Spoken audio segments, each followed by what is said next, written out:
Hello, and welcome to this webinar entitled Managing Wealth in Retirement. This webinar has been produced to support the information given in our ebook of the same name. If you don't yet have a copy of the book, but would like one, you can request it by following the relevant link which will be shown at the end of this webinar. It's fair to say that investing to accumulate wealth whilst you are young and still working is very different to investing when you are older and having to draw down from your accumulated investments, whether this is for one-off capital sums or a regular amount paid monthly, quarterly or annually. The main difference is time. When you are retired and living off your investments, you simply don't have the time to rebuild wealth should market falls occur. More importantly, however, if you are actually having to sell some of your investments to provide your desired income when markets have fallen, like they did, for example, in March 2020, then you're selling assets at a significant discount and you will never ever have the opportunity to make up those losses that selling them creates. This is when volatility becomes your enemy, not your friend. Add to this increased longevity and you have the recipe for disaster when looking at managing wealth in retirement. So the agenda for today is shown here. We're going to start by looking at shortfall risk, or in other words, the risk of running out of money during your retirement years. Just try to imagine how traumatic that would be at a time when you are least able to rebuild your investments. We will take a look at how you can minimize this risk by using financial planning strategies and financial planning software, and in particular cash flow modelling. We'll then take a brief look at the different spending strategies that you could adopt. We'll look at something called sequence risk and how this is very relevant to people in retirement. And finally, we will look at how to assess risk in investments and the various options that are available which could help mitigate these risks. So the two factors we'll explore in more detail will be withdrawal rates and how that matches your expenditure and how that impacts portfolio allocation. Shortfall risk is basically the risk of running out of money later in life. Risk has certainly been increased because of the freedoms given by recent legislation. Studies that estimate shortfall risk in retirement have helped illustrate how both portfolio allocation and withdrawal rates affect the likelihood of running out of wealth later in life. This is extremely important in deciding how best to invest and consume savings.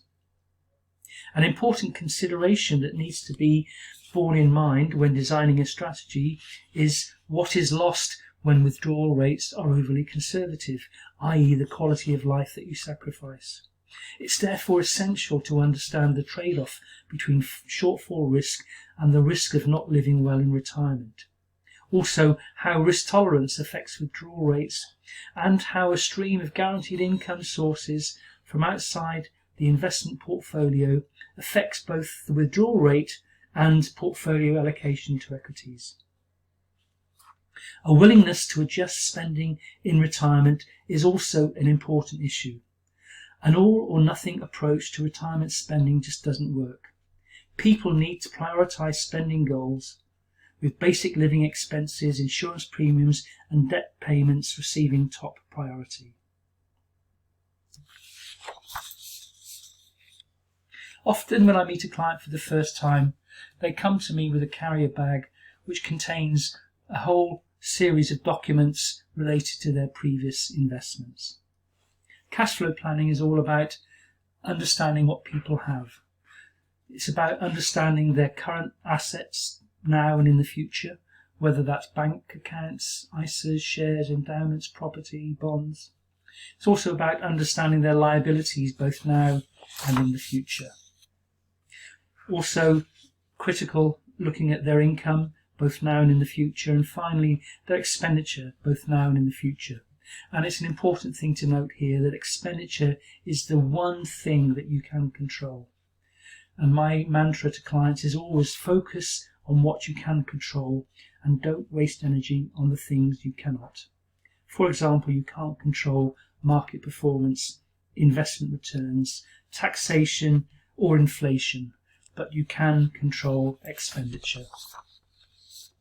The use of cash flow planning software can help to identify drags on performance such as taxation, which in turn helps us to focus on optimum spending strategies and illustrate what happens when clients eventually pass away. If we can achieve absolute clarity on these 4 issues and also agree on the range of assumptions to be used for things such as taxation, inflation and investment growth, then we can build a really useful model which will allow you to make sensible decisions about your money going forward. This will also help people make decisions about the need for spending strategies, as well as understanding the growth required from their investments to ensure they don't run out of money during their lifetime. As life is never perfect, it's also important to create a range of what-if scenarios to help you understand the implications of any future decisions on things like downsizing, retiring later in life, or the affordability of one-off luxury items like that round-the-world cruise that you've always dreamt of. In simple terms, it's about the objective of helping you to understand where you are now, where you want to get to in life, what are all the possible ways of getting there, and finally, what's the best way for you, given your circumstances, attitudes, values, etc.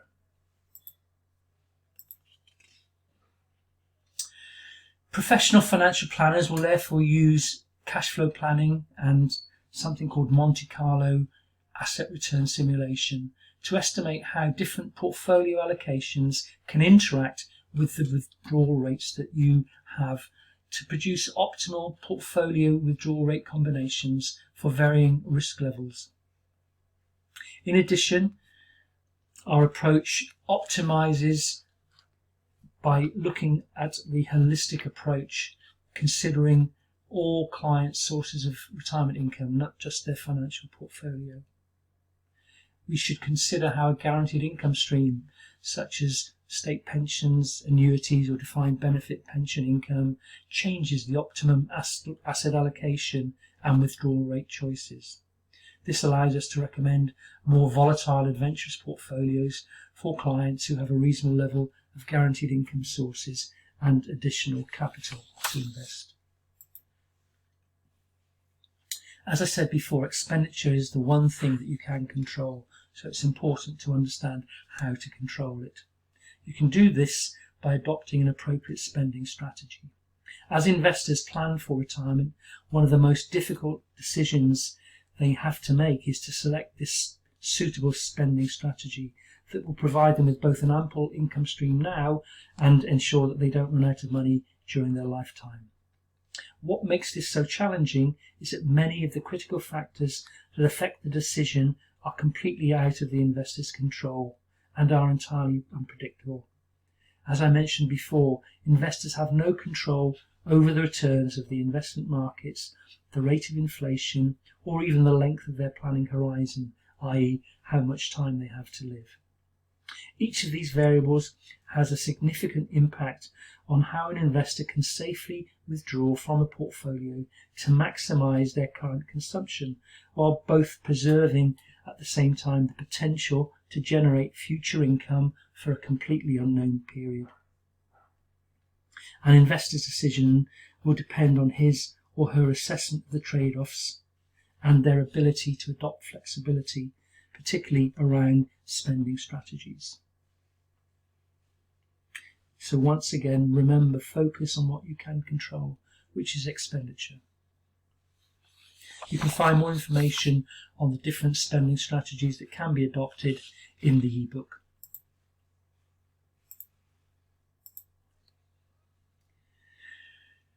Sequence risk is also called a sequence of returns risk. It becomes a danger as individuals make withdrawals from a fund's underlying investments. The order of sequence of annual investment returns is a primary concern for retirees who are living off the income and capital of their investments. Financial outcomes can be dramatically different depending on when and how a person begins their retirement. As can be seen from this graphic, the danger comes when an investor receives lower or negative returns due to withdrawals made from their investments. In this example, Russell have shown two hypothetical retirees, each starting with the same amount in their pension pot of $1 million. Jane and John. Jane and John both achieve the same annual return of 7%, but in Jane's case, the early years are good positive returns, shown by the grey bar charts, and the poor returns, shown by the pink, are in the later years. On the other hand, John's poor returns start in the early years, and the good performance comes later. So whilst they both have the same overall 7% annual return over those 20 years, the returns have come in a different sequence. The impact of that can be seen in the next graph. Both make annual withdrawals that start at $50,000, and those withdrawals increase by 3% a year. Timing is everything. John never recovers from these early losses and actually runs out of money by year 19. Jane, on the other hand, still has $1.7 million left in her portfolio at the end of the 20-year period. As I say, the difference is only in the sequence of returns achieved, not the amount of overall returns. When it comes to planning a client's retirement, understanding the level of risk that's appropriate for them to take has always been at the heart of good advice. In the past, the focus was solely on a client's attitude to risk, but equally important is assessing their ability to absorb falls in the value of their investments. This is known as their capacity for loss. The FCA, our regulator, has been at pains to emphasise the distinction between a client's attitude to risk and capacity for loss. Yet for many years, modern portfolio theory has focused purely on the standard deviation of investment returns as a measure of risk. The following points may help to determine your capacity for loss. How much would your standard of living be affected if the income from your investment or the capital sum produced by it were to fall below your expectations? If you needed sudden access to a lump sum, how likely would you be to take it from this investment? Investments, as we know, can go up or down in value, and experts often say you should be prepared to weather a downturn. But what percentage could your portfolio fall by before this would impact your standard of living? And approximately how much income do you have remaining each month after all monthly expenditure has been incurred? This is by no means an exhaustive list.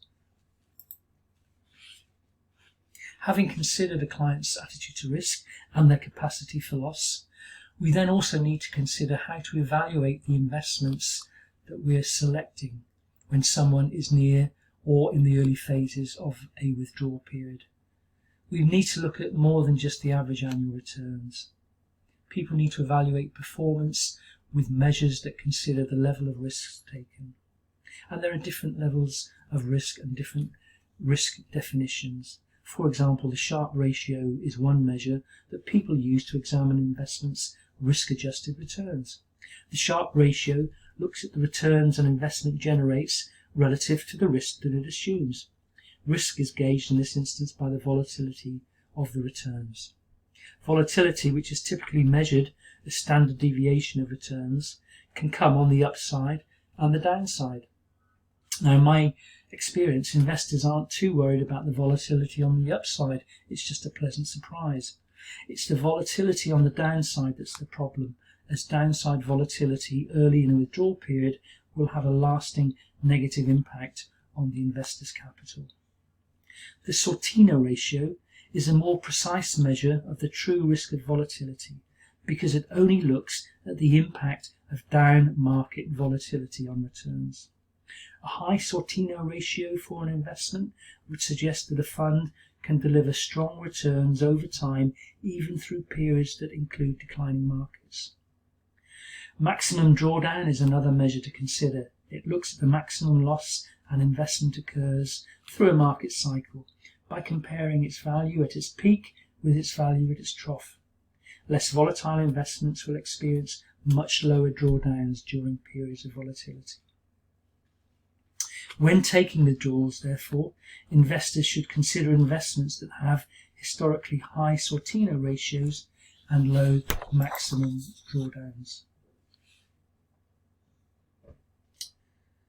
As we mentioned earlier, you should match or try to match essential expenditure with guaranteed income.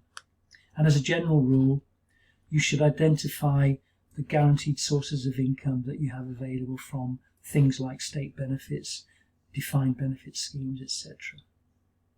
You should then identify your essential living expenses, such as food, accommodation, taxes and utilities, and find out whether a gap exists between your guaranteed income and your necessary essential expenditure. If there is a gap, then you need to fill that income gap. One way of doing this would be through generating another additional guaranteed source of income from something such as an annuity. Annuities are retirement products that allow you to convert a lump sum of money into a steady stream of payments that last as long as you live. Annuities are quite different from other retirement saving options because if you choose a lifetime annuity, the payments literally never run out. There are different types of annuity and many options enabling us to tailor an annuity to meet our clients' personal needs. The real value behind this product is that it gives you peace of mind by providing you with a guaranteed regular income stream that you can rely on for the rest of your life. So, depending on the amount of guaranteed income that you have and how much you will need to cover your essential expenditure in retirement, you could then potentially use a portion of your pension pot to buy an annuity if necessary. That then gives you the freedom to use the balance to purchase other investment options. So we now go on to look at those. Managing risk should clearly be a key aim if we want to achieve a good investment outcome with this additional investment. There are a number of different strategies for clients that have been identified as potential solutions to reduce sequence risk, and we include a summary here. You can, for example, invest in a range of managed or multi-asset funds and then sell units when income is needed. Multi-asset funds should have a wider asset class, therefore more diversification and less volatility. You could consider investing in high yield funds and just taking the running yield as income. An approach used by many financial advisors is called the bucket approach, which allocates short-term money to cash, mid-term money to safer investments like bonds, and then long-term money to growth investments such as equities. And managing the bucket approach, the three buckets, is a means of reducing volatility experience in the short term. You could consider guaranteed funds and structured products, or even something like trend following. All of these are covered in more detail in the ebook. So I hope that by now you agree that investing before retirement is actually very, very different to investing after retirement. What separates pre-retirement and post-retirement attitudes to risk are time and money. Before retirement, clients have time to recover from a period of poor returns and they don't need to withdraw money. After retirement, however, time is not on their side and money is needed to meet income requirements. Getting the wrong sequence of returns at that stage can have devastating consequences. Thank you for watching and listening today. In the time available, it's been impossible to cover everything in sufficient detail. The ebook covers more, and my objective in writing it was to at least highlight some of the areas that you may need to consider which were possibly unknown to you before you read the book or watched the presentation. As Donald Rumsfeld once famously said, reports that say something hasn't happened are always interesting to me because, as we know, there are known knowns. There are things we know we know. We also know there are known unknowns. That is to say, we know there are some things that we do not know. But there are also unknown unknowns, the ones that we don't know. And if one looks throughout history, it's the latter category that tend to be the difficult ones. So I hope that by writing this book, and producing this webinar, I've been able to remove a few of the unknown unknowns and at least give you some idea of the areas that you need to be considering when managing wealth in retirement. Thank you for listening today, and as I said, if you want a free copy of our ebook, simply follow this link and provide the information requested.